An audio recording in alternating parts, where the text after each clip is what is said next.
Physical education sports for CWSN, children with special need chapter हम लोग कर रहे हैं बच्चों।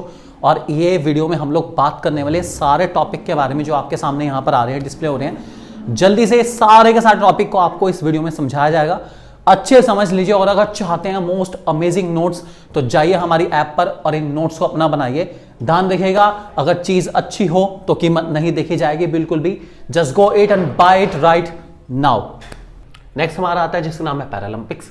ये वाला कंपैरेटिवली पिछले वाले से थोड़ा सा ज़्यादा इंपॉर्टेंट है। इसके थोड़े फिल्टर भी ज़्यादा है, ज़्यादा मतलब क्लासिफिकेशन, इसके अपनी कुछ रूल्स रेगुलेशन काफ़ी ज़्यादा है। एक बार इसको रीड करते हैं, जरा देखिए। The word Paralympic is derive from the Greek preposition para and the word Olympic.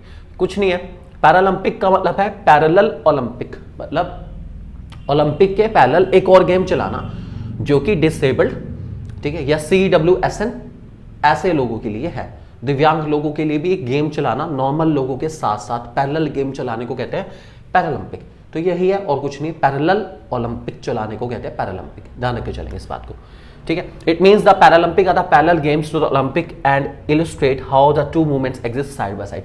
Side by side चलना है हर एक इंसान, चाहे वो नॉर्मल कैटेगरी में आ रहा है या फिर वो इंटेलेक्चुअल कैटेगरी, डिसेबल्ड कैटेगरी में आ रहा है, they should be treated equally. And games उनको मौका देते हैं कि दोनों को बराबर ही हमें लेके चलना है। ध्यान रख के चलेंगे इस बात को। Paralympic started in the year 1916 in Rome, Italy. This is similar to the Olympic for disabled sports people. The efforts of Sir Ludwig Guttmann made this first Paralympic possible. तो इसको लॉन्च करने वाले लोग मिस्टर लुडविग गटमैन। ध्यान रख के चलेंगे इस नाम को। तो ये नाम याद रखने पड़ेंगे आपको, MCQ में आ सकते हैं, शॉर्ट क्वेश्चन में आ सकता है, आपको पता होना चाहिए। बहुत इंपॉर्टेंट नाम रहते हैं सारे हमारे, ठीक है। The headquarter of the International Paralympic Committee is in Bonn, Germany. The IPC is responsible for organizing the Summer and Winter Paralympic Games. ये समर और विंटर पैरालंपिक गेम्स ऑर्गेनाइज करती है टाइम टू टाइम। इस बात को हमेशा ध्यान रख के चलेंगे। ओके, इसका लोगो आपके सामने है। लोगो, इसी के लोगो के ऊपर पिछली बार भी क्वेश्चन आया हुआ था अपना कि इसका जो लोगो है वो किस चीज को इंडिकेट करके चलता है। लास्ट ईयर के क्वेश्चन पेपर अगर आप देखेंगे तो उसमें आपको ये मिल जाएगा, इसलिए काफी इंपॉर्टेंट है। इनके लोगो बहुत मैटर करते हैं, इसलिए यहाँ पे आपको लोगो डिस्प्ले भी करा गया। ध्यान रख के चलेंगे। The three agitos encircling a central point symbolize motion, emphasize the role of Paralympic movement in bringing athletes together from all corners of the world to complete.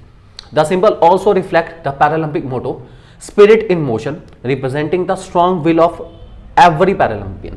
हर एक इंसान की स्पिरिट है मोशन में, मतलब बेस्ट से बेस्ट पार्टिसिपेट करेंगे। और ये जो एगिटोज हैं, ये एनसर्कल जो बने हुए आपके सामने एक सर्कल, ये इस बात को रिलेट करता है कि कैसे मूवमेंट चले इन पैरालंपियंस को भी स्पोर्ट्स में पार्टिसिपेट कराने के। और हर एक वर्ल्ड के कॉर्नर से ये लोगों को लेकर आए हैं इस स्पिरिट के साथ कि आप भी जीतोगे, आप भी खेलोगे और आप भी लड़ोगे अपने आप को जिताने के लिए। So this is the spirit of Paralympic. ध्यान रखे चलेंगे इस बात को। ओके, अब पैरालंपिक की एक एलिजिबिलिटी है, कौन कौन लोग पैरालंपिक में पार्टिसिपेट कर सकते हैं अपना, उसके बारे में आपको पता होना चाहिए। सबसे पहले तो विजुअल इंपेयरमेंट है। विजुअल इंपेयरमेंट का मतलब है ऐसे लोग जो सही से देख नहीं सकते या फिर जिनकी जो देखने की रेंज है वो वहां तक नहीं है जितनी होनी चाहिए, जो नॉर्मल कैटेगरी से थोड़ा कम देख सकते हैं, ऐसे लोग विजुअल इंपेयरमेंट में आते हैं। Athletes with impaired vision have reduced or no vision caused by damage to the eye structure, optical nerve, optical pathway और visual cortex of the brain. तो या तो वो जो नर्व्स हैं जो कि हमारी आईज से ब्रेन को कनेक्ट करती है और जो हम देखते हैं उसको ब्रेन तक पहुंचाती है कि भाई ये सामने वाली चीज़ ऐसी है, सामने वाली चीज़ ऐसी है, उस नर्व में प्रॉब्लम आ गई, ऐसे लोग भी विजुअली इंपेयर के अंदर आते हैं। बाकी जिनका कॉर्निया ठीक नहीं है, कुछ भी प्रॉब्लम आइज के अंदर रहती है अपना, जो नॉर्मल फंक्शनिंग नहीं कर पाती जिनकी आइज, वो सबके सब विजुअल इंपेयरमेंट के अंदर आते हैं। They can participate in Paralympics. ध्यान रखे चलेंगे इस बात को। दूसरा, शॉर्ट स्ट्रक्चर। शॉर्ट स्ट्रक्चर में बताया गया है have reduce length in the bones और लोअर लिम्ब एंड और ट्रंक। इनकी बोन्स छोटी है, ठीक है, मींस इनका स्ट्रक्चर थोड़ा सा छोटा है। ऐसे लोग जिनकी हाइट या जिनके स्ट्रक्चर, बॉडी स्ट्रक्चर बहुत छोटा है, वो भी हमारे पैरालंपिक की कैटेगरी में आते हैं। उसके बाद एटेक्सिया। एटेक्सिया का मतलब है uncoordinated movement caused by damage to the central nervous system. Central nervous system is brain, जिनकी ब्रेन की फंक्शनिंग थोड़ी वीक हो चुकी है या फिर ब्रेन का जो पूरे बॉडी के नर्वस सिस्टम पे कंट्रोल है वो थोड़ा थोड़ा कम होता जा रहा है। इस वजह से इनके जो मूवमेंट्स होते हैं वो शिवर होते रहते हैं। इट मीन्स इनका अपनी बॉडी पर कंट्रोल नहीं रहता, इनका अपनी बॉडी पे कंट्रोल रहता ही नहीं है। इनका मान लीजिए इनका हैंड अगर स्ट्रेट कहा कि भाई हैंड स्ट्रेट रखो, तो ये स्ट्रेट नहीं रख सकते, इनका हैंड थोड़ा सा ऊपर नीचे रहेगा। मीन्स इनको नहीं पता कि इनका हैंड स्ट्रेट है या नहीं है, इनकी बॉडी मूवमेंट पर कोई कंट्रोल नहीं रहता। ऐसे लोगों को हम लोग एटेक्सिया के नाम से जानते हैं, ये भी हमारे पैरालंपिक्स की कैटेगरी में आते हैं। और इसमें एक और है हमारा इंटेलेक्चुअल डिसेबिलिटी। इंटेलेक्चुअल डिसेबिलिटी बहुत कॉमन है और एक टाइप ऑफ डिसेबिलिटी है। इसमें हमारी ब्रेन की फंक्शनिंग के ऊपर इफेक्ट आता है बेसिकली, और जो भी बिहेवियर है मीन्स बहुत ज़्यादा इसके बहुत लेंथी क्लासिफिकेशन रहता है इंटेलेक्चुअल डिसेबिलिटीज़ का। सिंपल हम ये कह सकते हैं इंटेलेक्चुअल डिसेबिलिटी का मतलब है ऐसे लोग जिनकी ब्रेन की फंक्शनिंग उतनी नहीं है जितनी होनी चाहिए। These are called special children, ये उन्हीं की कैटेगरी में आते हैं। तो ऐसे लोग जो स्पेशल हैं, स्पेशल चिल्ड्रन की कैटेगरी में आते हैं, वो सब के सब इंटेलेक्चुअली डिसेबल्ड रहते हैं। इस बात को ध्यान रख के चलेंगे। अब इसमें अगर मैं बात करूँ फिजिकली इंपेयरमेंट की, एक फिजिकल भी है, बहुत सारे लोग ऐसे हैं जो फिजिकली डिसेबल्ड है, तो वो कैसे कैसे हो सकते हैं वो ध्यान रख के चलेंगे।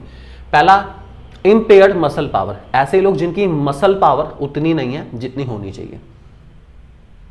आई रिपीट, उनकी मसल पावर कम हो चुकी है या कम ही है, ऐसे लोग भी हमारे पैरालंपिक की कैटेगरी में आते हैं। पढ़ते हैं एक बार।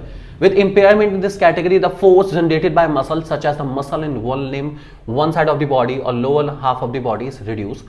Spinal cord injury, post polio syndrome, obvious ही बात है, स्पाइनल कॉर्ड की इंजरी होगी बहुत ज़्यादा, ठीक है, आपकी जो डिस्क है मेनली, ठीक है, उसमें प्रॉब्लम आ गई, या फिर पोलियो साइंड्रोम, मतलब पोलियो की दवाई नहीं पिलाई, उसकी वजह से कुछ लोगों को पोलियो हो जाता है, वो सब भी हमारे इसी कैटेगरी के अंदर आते हैं। ठीक है, इट मीन्स उनकी फंक्शनिंग प्रॉपर बॉडी की नहीं चल पाती, या फिर वो फिजिकली चल ही नहीं पाते, या जिनको क्रचिस का सहारा लेना पड़ता है, वो सारे के सारे हमारे बैसाखियों का सहारा लेना पड़ता है, वो सब इसी के अंदर आते हैं। दूसरा, लॉस ऑफ लिम्ब और limb deficiency, a total of partial absence of bones और जॉइंट फ्रॉम अ पार्शियल और total loss due to illness, trauma and contingent limb deficiency. Example, amputation, dysmelia, ये नाम है बीमारियों की, कुछ नहीं है बेसिकली। लिम्ब का मतलब है कि मान लीजिए आपकी जो आर्म है उसमें बोन्स प्रेजेंट नहीं है बिल्कुल भी, ठीक है, या फिर आर्म्स नहीं है बिल्कुल, ये सारी की सारी हमारी कैटेगरी है लॉस ऑफ लिम्ब की कैटेगरी में आएगी।